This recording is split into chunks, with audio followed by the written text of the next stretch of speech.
ಯಾವುದೇ ಸಮಯ ಆಗಿರಲಿ ಯಾವುದೇ ರಣಭೂಮಿಯಾಗಿರಲಿ ಅಬ್ಬರಿಸಿ ಬೊಬ್ಬರುತ್ತಾ ಇದ್ದ ಟಗರಿಗೆ ಈಗ ಸಂಕಷ್ಟ ಶುರುವಾಗಿದೆ.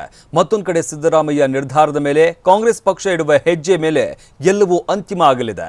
ಹೀಗಾಗಿನೇ ಸಿದ್ದು ನಿರ್ಧಾರದ ಕುರಿತು ಈಗ ಲಾಭ ನಷ್ಟದ ಚರ್ಚೆ ಜೋರಾಗಿದೆ. ರಾಜ್ಯಸಭೆ ತಂತ್ರ, ಸಿದ್ದರಾಮಯ್ಯ ಅತಂತ್ರ. ಬೆಂಬಲ ಕೊಟ್ರು ಕಷ್ಟ, ಬಿಟ್ರು ನಷ್ಟ. ಸಂಕಷ್ಟದ ಬರೆ ಜೊತೆಗೆ ಸವಾಲಿನ ಹಾದಿ. ಪೊಲಿಟಿಕಲ್ ಬಂಟರ್ನ ಲೆಕ್ಕಾಚಾರವೇ ಉಲ್ಟಾಗೋಗಿದೆ. ರಾಜ್ಯಸಭೆ ರಣಕಣದಲ್ಲಿ ಆಡಿದ್ದ ಆಟವೇ ಠುಸ್ಸಾಗುತ್ತಿದೆ. ಬಿಟ್ಟ ಬಾಣವೇ ತಿರುಗು ಬಾಣವಾಗಿ ಕುತ್ತಿಗೆಗೆ ಬಂದು ನಿಂತಿದೆ. ಇದೀಗ ಸಿದ್ದರಾಮಯ್ಯ ತಾವೇ ಹೂಡಿದ ದಾಳಕ್ಕೆ ಗಟ್ಟಿಯಾಗಿ ನಿಂತ್ರು ಕಷ್ಟ, ತಂತ್ರದಿಂದ ಹಿಂದೆ ಸರಿದ್ರು ಕಷ್ಟ.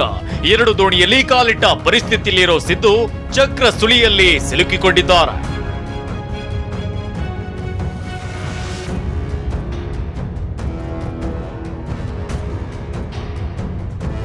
ಜಿದ್ದಿಗೆ ಬಿದ್ದು ರಣತಂತ್ರ ರೂಪಿಸಿದ್ದ ಸಿದ್ದುಗೆ ಸಂಕಟ. ಗುಟುರು ಹಾಕುತ್ತಿದ್ದ ಟಗರಿಗೆ ಸವಾಲಿನ ಸಂಕೋಲೆ. ಹೈಕಮಾಂಡ್ ಹೆಗಲೇರಿ ರಾತ್ರೋರಾತ್ರಿ ಎರಡನೇ ಅಭ್ಯರ್ಥಿ ಕಣಕ್ಕಿಳಿಸಿದ ಸಿದ್ದುಗೆ ಸಂಕಟದ ಜೊತೆಗೆ ಸವಾಲು ಎದುರಾಗಿದೆ. ಒಂದ್ ಕಡೆ ದಳಪತಿಗಳ ದಂಡೆ ಸಿದ್ದು ಮನೆ ಬಾಗಿಲು ಬಡಿಯುತ್ತಿದ್ರೆ, ಮತ್ತೊಂದ್ ಕಡೆ ಕಾಂಗ್ರೆಸ್ ಮನೆಯಲ್ಲಿ ಭುಗಿಲೆದ್ದಿರೋ ಅಸಮಾಧಾನ ತಣಿಸಬೇಕಿದೆ. ಸಿದ್ದು ಉರುಳಿಸಿದ ದಾಳ ಲೆಕ್ಕಾಚಾರಗಳೇ ಬುಡಮೇಲಾಗಿರೋದ್ರಿಂದ ಸಂಕಟ ಮತ್ತು ಸವಾಲಿನ ಸುಳಿಯಲ್ಲಿ ಟಗರು ಸಿಲುಕಿಕೊಂಡಿದ್ದಾರೆ.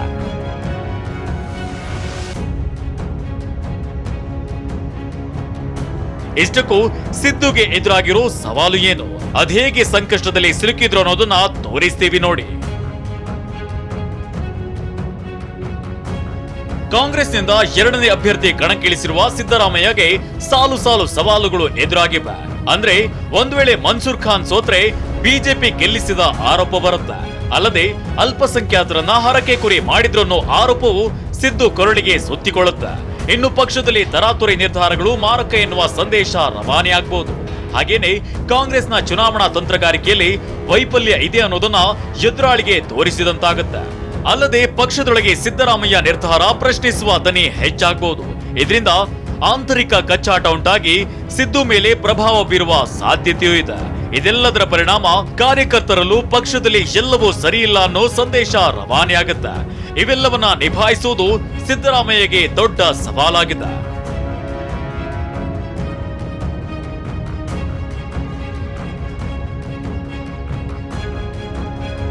ಹೀಗೆ ಸಿದ್ದು ಮುಂದೆ ಸಾಲು ಸಾಲು ಸವಾಲು ಇದ್ರೂ ಪಕ್ಷದಲ್ಲಿ ಸಿದ್ದರಾಮಯ್ಯ ಮಾಡ್ತಿರೋ ವಾದವೇ ಬೇರೆ.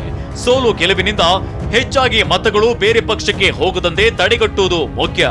ಪಕ್ಷದ ಸೈದ್ಧಾಂತಿಕ ನಿಲುವು ಸ್ಪಷ್ಟವಾಗಿರಬೇಕು ಅನ್ನೋದು ಸಿದ್ದು ವಾದವಾಗಿದೆ.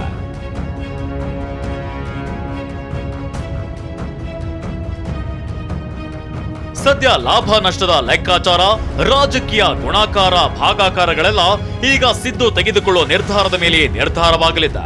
ಹಾಗಾದ್ರೆ ಸಿದ್ದು ನಿರ್ಧಾರದಿಂದ ಯಾರಿಗೆ ಲಾಭ, ಯಾರಿಗೆ ನಷ್ಟ ಅನ್ನೋದನ್ನ ನೋಡೋದಾದ್ರೆ, ಸಿದ್ದು ನಿರ್ಧಾರ ಲಾಭ ನಷ್ಟದ ಲೆಕ್ಕಾಚಾರ.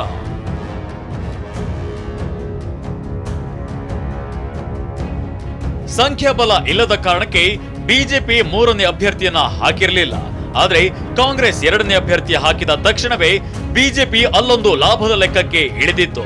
ಕಾಂಗ್ರೆಸ್ನ ಎರಡನೇ ಅಭ್ಯರ್ಥಿ ಕಣಕ್ಕೆ ಇಳಿಯುತ್ತಿದ್ದಂತೆ ಬಿಜೆಪಿ ಕೂಡ ತನ್ನ ಮೂರನೇ ಅಭ್ಯರ್ಥಿಯನ್ನ ಅಖಾಡಕ್ಕೆ ಇಳಿಸಿತ್ತು. ಯಾಕಂದ್ರೆ ಸಂಖ್ಯಾಬಲ ಇಲ್ಲದ ಜೆಡಿಎಸ್ ಅಭ್ಯರ್ಥಿ ಸಹ ಅಖಾಡದಲ್ಲಿ ಇರೋದ್ರಿಂದ ಬಿಜೆಪಿ ಗೆಲುವಿನ ದಾರಿ ಸುಗಮವಾಗಿತ್ತು. ಅಂದ್ರೆ ಬಿಜೆಪಿಯಲ್ಲಿ ಇಬ್ಬರು ಗೆದ್ದು 32 ಪ್ರಥಮ ಪ್ರಾಶಸ್ತ್ಯದ ಮತಗಳು ಉಳಿಯುತ್ತವೆ. ಜೊತೆಗೆ 90 ದ್ವಿತೀಯ ಪ್ರಾಶಸ್ತ್ಯದ ಮತಗಳು ಇರೋ ಕಾರಣಕ್ಕೆ ಗೆಲ್ಲೋ ಲೆಕ್ಕಾಚಾರ ಬಿಜೆಪಿಯದ್ದಾಗಿದೆ. ಅಂತಿಮವಾಗಿ ಜೆಡಿಎಸ್ನ ಅಸಮಾಧಾನಿತ ಶಾಸಕರ ಮತಗಳತ್ತಲೂ ಬಿಜೆಪಿ ದೃಷ್ಟಿ ನೆಟ್ಟಿದೆ.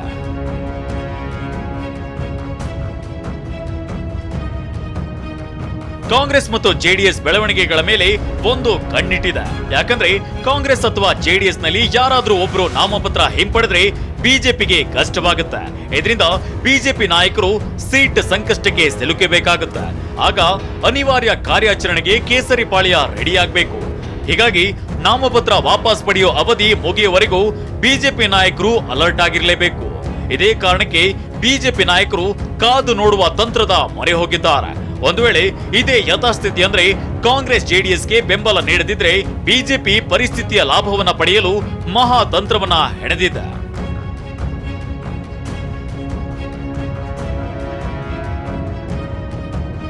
ಇನ್ನು ಕಾಂಗ್ರೆಸ್ ಪಕ್ಷಕ್ಕೆ ಈಗ ಬಿಜೆಪಿ ಮೂರನೇ ಅಭ್ಯರ್ಥಿ ಸ್ಪರ್ಧೆಯಿಂದಾಗಿ ಲಾಭಕ್ಕಿಂತ ನಷ್ಟವೇ ಹೆಚ್ಚು ಎಂಬ ಸನ್ನಿವೇಶ ನಿರ್ಮಾಣವಾಗಿದೆ.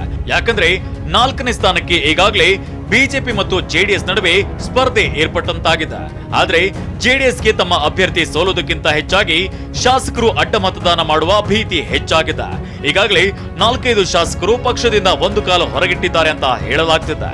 ಜೊತೆಗೆ ಮುಂದಿನ ಚುನಾವಣೆ ವೇಳೆಗೆ ಬಿಜೆಪಿ ಪಡಸಾಲೆಗೆ ಕಾಲಿಡಲಿರುವ ಶಾಸಕರು ಕೂಡ ಕೈ ಕೊಡಬಹುದೇನೋ ಎಂಬ ದೂರದ ಆತಂಕ ಇದೆ. Bureau report ಟಿವಿ9.